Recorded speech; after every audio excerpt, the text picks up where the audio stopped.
పోలే. ఎందుకు పోలేదంటే నా నేను పెద్దాలని తెలుసు,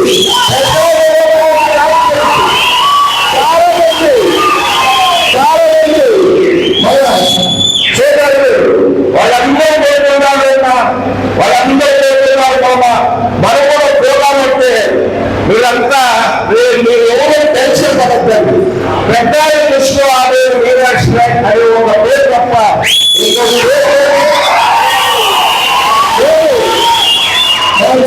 అందరూ కూడా ఆశ అనేది ప్రతి ఒక్కరు ఉంటుంది. నేను వాళ్ళ ఆశపడేదాన్ని నేను తప్పు పట్టడం లేదు. సోదరులారా, మీరందరూ కూడా తెలుగుదేశం కుటుంబ సభ్యులు. పార్టీ మీకు ఎంతో ఇచ్చింది, పార్టీలో మీకు గౌరవాలు వచ్చాయి. కొత్త వాళ్ళు వస్తున్నారు పార్టీలో, వాళ్ళతో రండి, పనిచేయండి. మీరు కూడా గతంలో పనిచేసినట్లే మీకు పార్టీ గుర్తింపు చేశాం. మరి ఈరోజు మా సోదరుడు రాష్ట్ర జిల్లా అధ్యక్షుడు బీపీ నాయుడు చెప్పేది కాదు.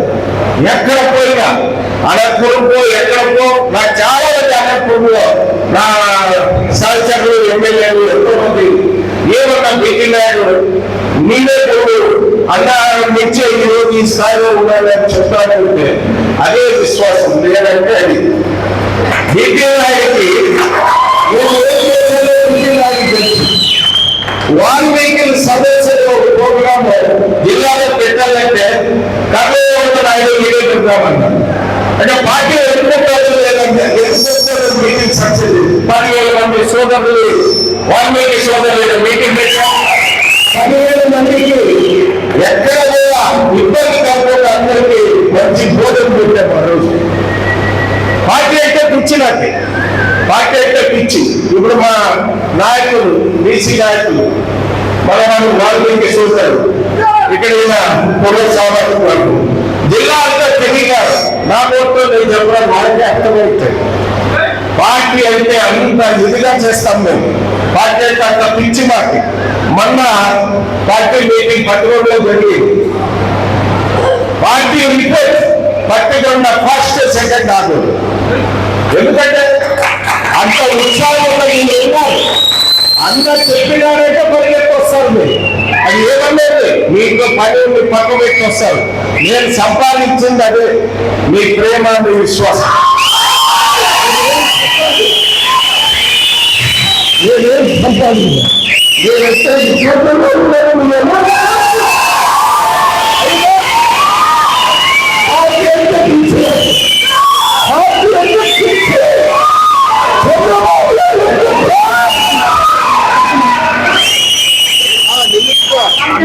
నేను వాక్యం మీద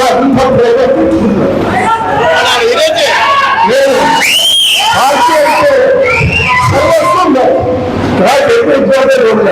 పార్టీ అంటే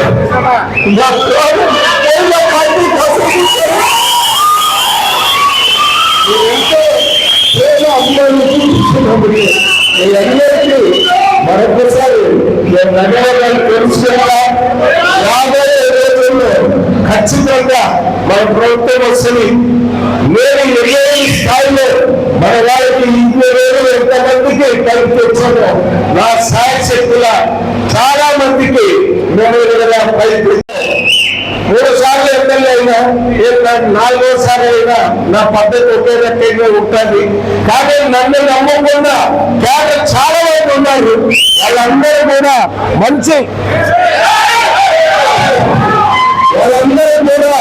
మంచి చేసి నన్ను నమ్మకుండా క్యాడర్ అందరూ కూడా పైకి దేవాలయం చేస్తుంటేనే నాకు మోకాలం ఉన్నారు కదా, నాకు ఆరోగ్యంగా ఉన్నా. నేను చంద్రబాబు నాయుడు గారు యాక్టివ్, చంద్రబాబు నాయుడు గారికి నాకు ఒక సంవత్సరం ఏజ్ డిఫరెన్స్. మనసు ఉండాలి పార్టీ మీద, వయసుతో సంబంధం లేదు. చంద్రబాబు నాయుడు గారు మాత్రం రోజు 18 గంటలు పనిచేసే రాజకీయ నాయకుడు ఎవరు లేరు. అటువంటి ఆయన నాయకత్వంలో పనిచేస్తా. ఇంకా 10 ఏళ్ళు కూడా నేను చంద్రబాబు నాయుడు గారి ఒక అనుచరుడుగా, ఆయన ఫాలోయర్గా పనిచేస్తూ ఈ నియోజకవర్గంలో కార్యకర్తలు కానీ, అదేవిధంగా ఈ నియోజకవర్గంలో ఇంకా చేయవలసిన చాలా పనులు ఉన్నాయి. అవన్నీ కూడా నేను రాబోయే రోజుల్లో మన ప్రభుత్వం వచ్చినట్టు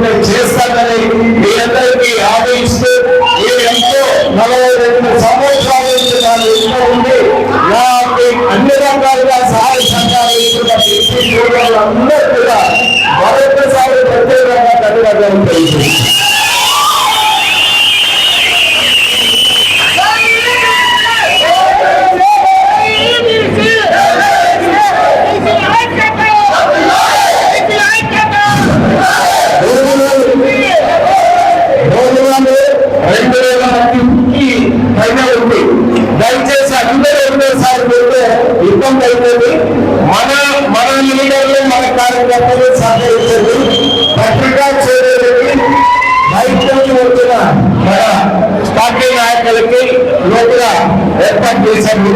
అంటే అక్కడంతా తప్పే మీకు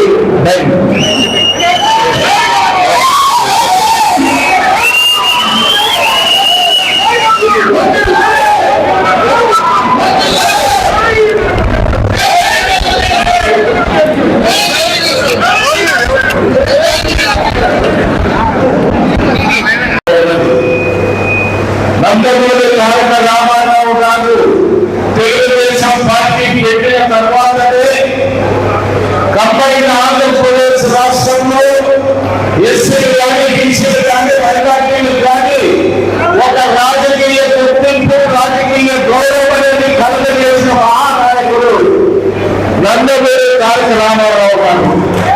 ఆ మహానుభావుడు పార్టీ పెట్టిన తర్వాత అందరికీ గుర్తింపు గౌరవం పదవులు ఇచ్చే మహానాయకుడు నందమూరి తారక రామారావు గారు. మరి గతంలో రాజకీయాలు ఏ రకంగా ఉండేది, తెలుగుదేశం పార్టీ వచ్చిన తర్వాత ఏ రకంగా రాజకీయం ఉండేదనేది మీ అందరికీ తెలుసు. మరి ఆయన అనుదానంలోనే మన జాతీయ అధ్యక్షుడు నారా చంద్రబాబు నాయుడు గారు, మరి మన యువ నాయకుడు నారా లోకేష్ గారు పెట్టిన ఈ పార్టీని మరి ఈ రోజు ముందుకు తీసుకెళ్ళిపోతే అన్ని వర్గాల వారికి ప్రతి ఒక్కరికి కూడా రాజకీయ చైతన్యం తెచ్చిన మహానాయకుడు నందమూరి తారక రామారావు గారు.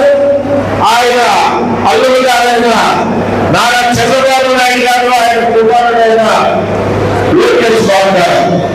మనమంటే ఒకసారి ఆలోచించండి, ఈ దాదాపు 57 నెలల్లో ఈ ప్రభుత్వం వచ్చిన తర్వాత ఏ రకంగా ఎస్సీలు కానీ బీసీలు కానీ మైనార్టీలు కానీ అన్ని వర్గాలకు సంబంధించిన వాళ్ళు ఎన్ని ఇబ్బందులు పడుతున్నారు ముందు మనమంతా ఒకసారి ఆలోచించాలి.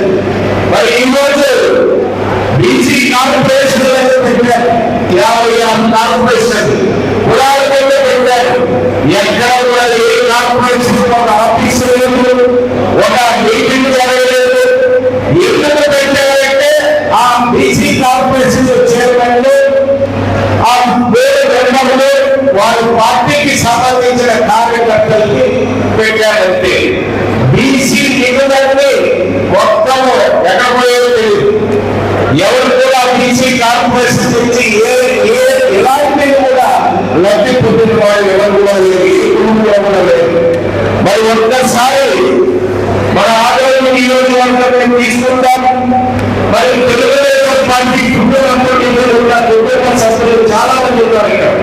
వాళ్ళ తల్లులు స్వర్గస్థులైన వాళ్ళ పిల్లలు గ్రామంలో అయితేనే టౌన్లో అయితే అందరూ పార్టీలు అంటు పెట్టుకోలేదు. మరి మన ఆదరణ నియోజకవర్గంలో బీసీ నాయకులు ఎంతో మంది తెలుగుదేశం ప్రభుత్వంలో నేను పెట్టాలి పిల్లలని చంద్రబాబు నాయుడు గారి పిల్లలని వాళ్ళందరూ కూడా రాజకీయంగా ముందుకు తీసుకోవడం జరిగింది. ఈ రోజు నేను ఈ ఆందోళనలో ఉన్నానంటే మీ అందరి ప్రేమ అభిమానంతో నా కుటుంబం మీ కుటుంబం, మీ కుటుంబం నా కుటుంబం, ఆ భావనతోనే ఉన్నారు. కాబట్టి ఈరోజు నా సామాజిక వర్గానికి సంబంధించిన ఓట్లు 1,000 కూడా లేవు ఇక్కడ. అయినా నన్ను మీ అండగా మీరు భావించి ఈరోజు ఈ స్థాయిలో నేను ఉంటానంటే మీ అందరి దయవల్ల ఉన్నాను. మీరందరూ కూడా అదేవిధంగా మా కుటుంబంలో ఎంత ప్రేమ చూస్తున్నారు, మా కుటుంబం కూడా మీ పైన ఎంత ప్రేమ చూస్తున్నారు. మీరందరూ ఉన్నారు. ఒక్కసారి అందరూ ఆలోచించండి.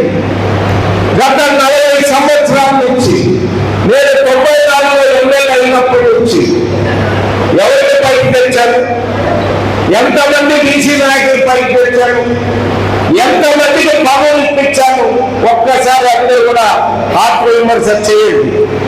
చందాకర్ దూడేతర కులానికి సంబంధించిన వ్యక్తిని ఆ రోజుల్లో అందరూ కూడా వ్యతిరేకిస్తే కూడా అందరికీ నచ్చజెప్పి ఆయన మండల పరిషత్ చేశారు. ఆయన మండల పరిషత్ చేశారు. చేశాను గౌతాలు మండలంలో. మరి ఆగస్టులో దాసప్ప నాయుడిని జెడ్పీటీసీ చేశా, మండల పరిషత్ చేశా, 2 సార్లు మార్కెట్ యార్డ్ చైర్మన్ చేశా. దేవరప్ప బాలేరు జెడ్పీటీసీ చేశాం, దేవరప్ప మార్కెట్ యార్డ్ చైర్మన్ చేశాం. మల్లేశ్వరికి మున్సిపల్ వైస్ చైర్మన్ చేశాం. నాగేంద్రకి గల్ల నాగేంద్రకి మార్కెట్ యార్డ్ వైస్ చైర్మన్ చేశాం. మల్లయ్యకి సత్యశాల మల్లయ్యకి వైస్ చైర్మన్ చేశాం, చైర్మన్ చేశాం. కోటాపట్టికి మండల పరిషత్ చేశాం. మరి వీళ్ళంతా నా సోదరులనే చేశారు. మీనాక్షి నాయుడు తమ్ముడు ఉమాపతి నాయుడికి పదవీలను,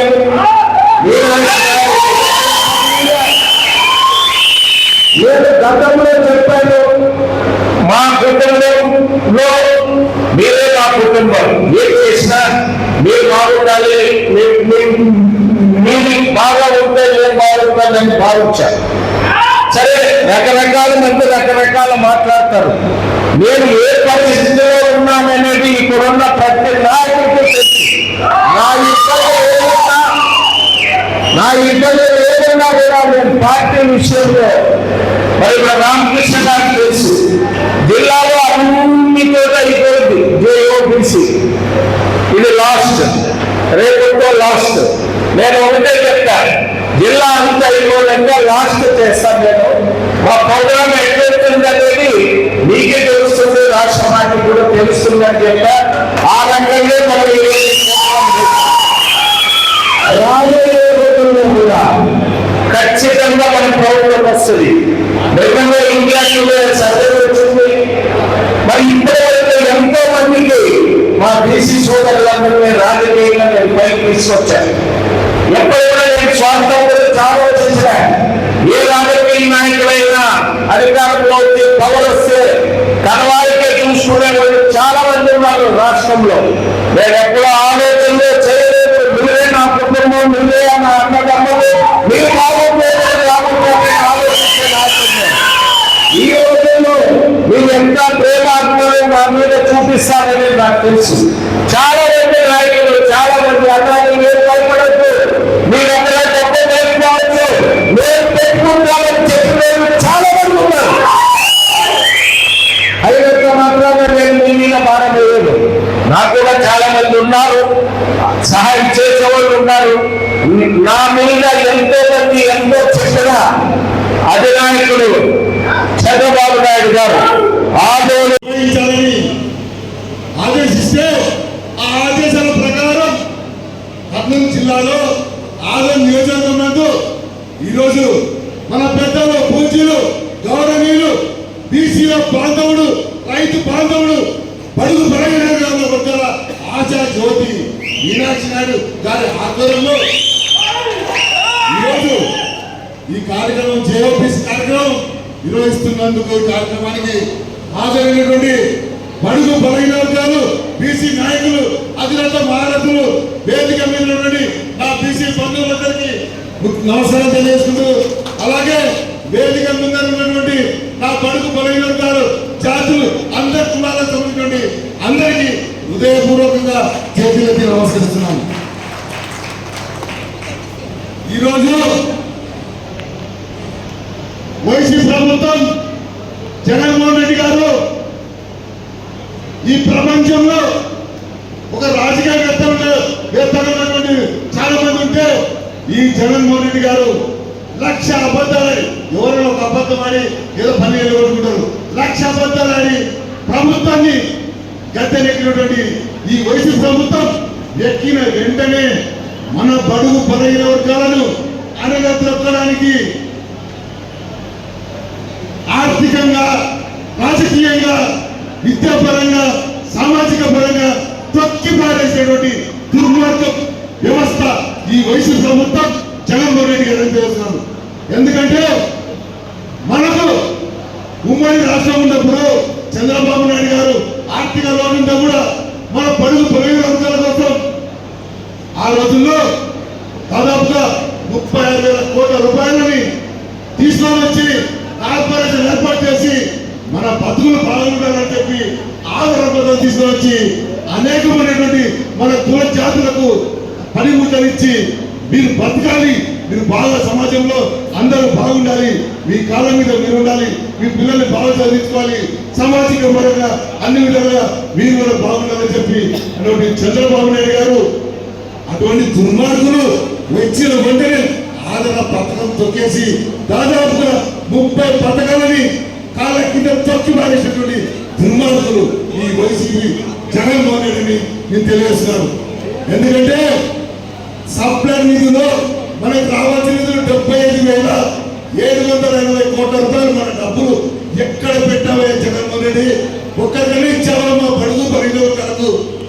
మీ ప్రభుత్వం ఏర్పరిచిన తర్వాత ఏ కార్పొరేషన్ ద్వారా మా బడుగులకు ఇచ్చావా? ఏ ఒక్కరికైనా ఆర్థికంగా ఆదుకున్నారా?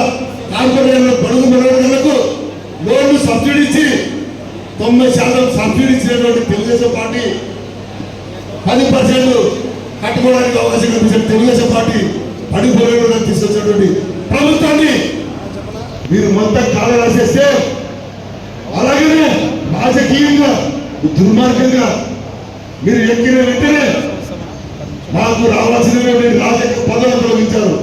గతంలో నందమూరి తారక రామారావు గారు ఉమ్మడి రాష్ట్రం ఉన్నప్పుడు అప్పట్లో పట్వారి తెలుగుదేశం పార్టీ స్థాపించినప్పుడు రాజకీయంగా తెలుగుదేశం పార్టీ బడుగు బలవర్గ చెంత నుంచి వచ్చి పెట్టిన పార్టీ తెలుగుదేశం పార్టీ. అటువంటి పార్టీ స్థాపిస్తే పట్వారి వ్యవస్థ ఉంటే పట్వారి వ్యవస్థను కుక్కడితో పెగిలించేసి మండల వ్యవస్థను తీసుకొచ్చినటువంటి గొప్ప వ్యక్తి నందమూరి తారక రామారావు. అలాగనే రాజకీయంగా మనకు అప్పట్లో నందమూరి తారక రామారావు 24% తీసుకొని వచ్చి ఈరోజు ఆ రిజర్వేషన్ కోట కిందనే ఈరోజు మనమందరం సర్పంచులు, ఎంపీటీసీలు, జెడ్పీటీసీలు, మేయర్లు, అనేక చైర్మన్లు అందరూ ఈ వేదిక మీద ఈరోజు అసీతులైనాం. అటువంటి రామారావు తీసుకొచ్చిన రిజర్వేషన్ ని అదే పాటలో చంద్రబాబు నాయుడు గారు 34% తీసుకొని వచ్చి ఇంకా ఉన్నత స్థానంలో మనకు శాసన మండలిలో అలాగనే చైర్మన్లుగా అనేకమైనటువంటి నామినేట్ పదవుల్లో రిజర్వేషన్ ఇచ్చినటువంటి గొప్ప వ్యక్తి చంద్రబాబు నాయుడు గారు. ఈ దుర్మార్గుడు వచ్చిన వెంటనే 34% 24% తీసుకొని వచ్చి మన బతుకులు కొట్టాడు, మన ఆర్థికంగా దెబ్బ కొట్టాడు. బడుగు బలవర్గాలకు ఎవరు వీళ్ళు రాజకీయంగా ఎదురవద్దు, ప్రశ్నించవద్దు, వీళ్ళు మాట్లాడవద్దు అనే నేతృత్వం మళ్ళా రెడ్డి రాజ్యాంగం కర్మ రాజ్యాంగం రావాలని చెప్పే దుర్మార్గం ఆలోచన చేసిన వ్యక్తి. ఇటువంటి వ్యక్తి మనం ఒక్కసారి అవకాశం చెప్పి మోసం చేసి